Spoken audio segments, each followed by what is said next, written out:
조금 극단적으로 보면 비트코인 뭐 1대 알트 9 뭐 이렇게 좀 극단적인 위험성을 가진 펀드들도 나올 수 있다. 이것만으로도 우리 알트 투자자분들께는 상당히 유의미한 소식이 아닌가. 네, 안녕하십니까. 부자 형님 누님들 반갑습니다. 나쁜 소식에 이어서 좋은 소식이 바로 나왔습니다. 역시 우리 트럼프 형님은 좀 블러핑에 재주가 있으신 것 같아요. 블러핑을 통해서 멕시코와 캐나다에 이 불법 이민자들을 이제 좀 차단하는데 각국이 각자 노력을 하겠다라는 취지의 극적 타결 내지는 트럼프 형님의 블러핑에 넘어갔다. 아무래도 뭐 다들 아시다시피 멕시코와 캐나다는 미국 경제의 굉장히 많은 부분으로 종속되어 있습니다. 캐나다에서 일자리가 없으면 미국으로 건너가고 멕시코에서도 생산량의 대부분을 미국으로 넘기는, 그중에 이제 마약까지 포함되어 있다는 게 조금 문제이긴 하지만은 어찌됐든 멕시코와 캐나다의 관세 유예, 이 모습을 보고 아마 유럽연합에서도 블러핑이구나 뭔가 본인의 다른 뜻을 관철시키려고 블러핑을 하는구나. 이게 블러핑이 한 번은 먹히잖아요. 근데 두 번, 세 번째 됐을 때는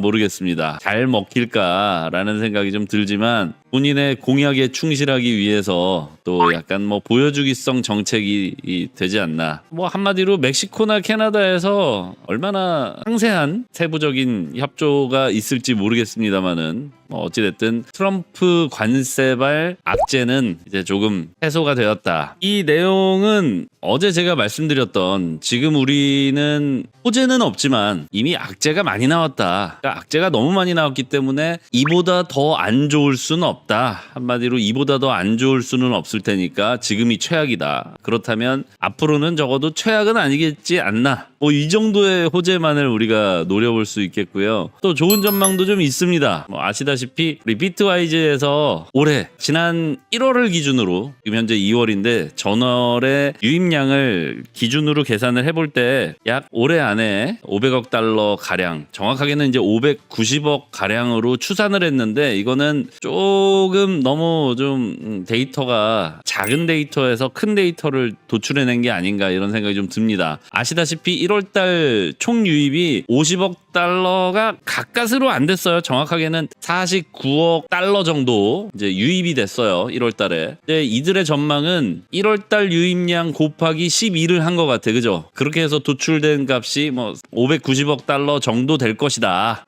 이렇게 추정을 한 것 같은데, 한마디로 오늘의 기록을 가지고 앞으로 뭐 12일 동안의 유입량을 그냥 평균을 내본 거예요. 그러니까 1월 달의 평균을 가지고 그냥 단순 곱하기를 한 분석이기 때문에 사실 신뢰도를 그렇게 높이 평가할 수는 없겠습니다. 다만 1월 달에 한 반 정도 수준으로 예상을 해서 한 600억 달러에 육박하는, 그러니까 590억 달러가 아니라 그 한 300억 달러 정도, 그 반 정도 되는 300억 달러 정도가 유입이 된다면은 뭐 이 정도는 좀 신뢰를 해볼 수 있을 것 같아요. 아무래도 1월 달에는 2월금이라고 해서 2024년 2월금이 당해로 넘어오게 되고, 그 2월금 중에서 특히나 이제 기업들은 이제 현물 ETF를 통한 관문이 열리지 않았습니까? 그러니까 대부분의 잉여자금들이 아마 1월 달에, 지난달에 유입이 되었을 것을 감안해 봤을 때 이걸 100%로 놓고 잡고 뭐 600억 달러 가까운 유입이 있을 것이다 라고 하는 거는 조금 무리가 있는 것 같고, 대신에 한 반띵, 그죠? 우리 정확하게 추산해 볼 수 없을 때는 그냥 가장 극단적으로 반 딱 나눠서 한 반 정도 예상하시면은 대충 신뢰를 해볼 수 있지 않을까. 그죠? 이걸 이제 제 표현으로는 좀 보수적인 분석이다. 이렇게 표현을 하는데, 올해 안에 환물 ETF를 통해서 300억 달러 정도만 유입이 된다고 하더라도 이거 어마어마한 거잖아요. 이 정도는 충분히 좋은 소식이다라고 표현할 수가 있겠습니다. 관세 폭탄에 비트코인 94K로 뚝! 이더리움 20% 급락!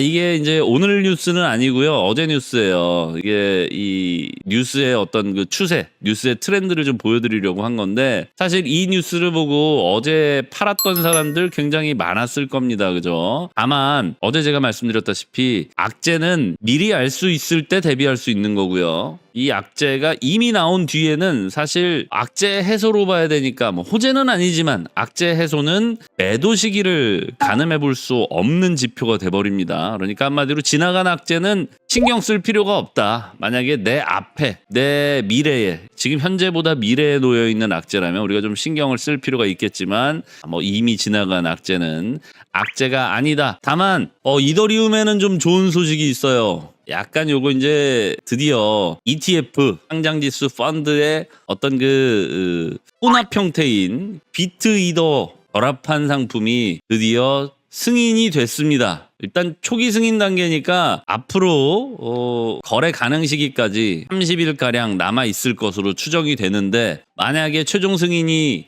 된다면 약간 이런 거죠. 비트코인은 우리 코인 시장의 투자자 입장에서 봤을 때는 너무 안정적이야. 그죠? 안정적이라는 표현은 바꿔 얘기하면은 로우 리스크 로우 리턴, 한마디로 저위험 저수익 이렇게 표현할 수가 있는데 상대적으로 상대적입니다. 상대적으로 이더리움은 비트코인보다는 안정성은 좀 결여돼 있지만 또 안정성이 결여되어 있다는 건 고위험이라는 얘기고 상대적으로요. 아마 이제 알트 투자자분들은 이더리움이 고위험이라고 이렇게 오히려 반문하실 수도 있는데 어찌됐든 상대적으로 비트보다는 이더리움이 불안정한 거는 사실입니다. 네, 이거는 뭐 다들 동의하실 것 같아요. 그렇다면 고위험 고수익, 상대적인 고위험 고수익 상품인 이더리움을 비트코인과 결합해서 ETF 상품이 이제 곧 늦어지게 된다면 한 3월 초까지 미뤄질 수도 있겠고 그러겠지만은 어찌됐든 이렇게 혼합 상품이 출시됐다는 것 자체가 상당한 의미가 있다. 왜냐하면 이제 이더리움만 ETF로 따로 딱 떨어져 나왔을 때는 인기가 사실 그렇게 많지 않았잖아요. 왜냐하면 이 ETF 상품이라는 이 특성 자체가 주식시장에 있는 자금 중에서 좀 유입을 목적으로 하고자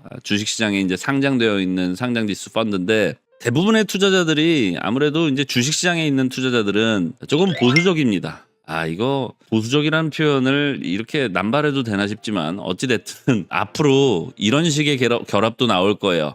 알트 A 시리즈, 알트 B 시리즈, 뭐 알트 AI 시리즈, 뭐 이런 식으로 그룹핑해서 펀드도 가능하지만 이건 뭐 예전에 한번 말씀드린 바가 있는데 이제 추가적으로 이더리움과 시리즈 A, 뭐 이더리움과 시리즈 B AI 뭐 이런 식으로 그죠? 또한 비트코인과 시리즈 A, 비트코인과 B AI 뭐 등등등등등 이런 식으로 결합 상품이 출시될 수도 있다는 기대를 해볼 수가 있겠죠.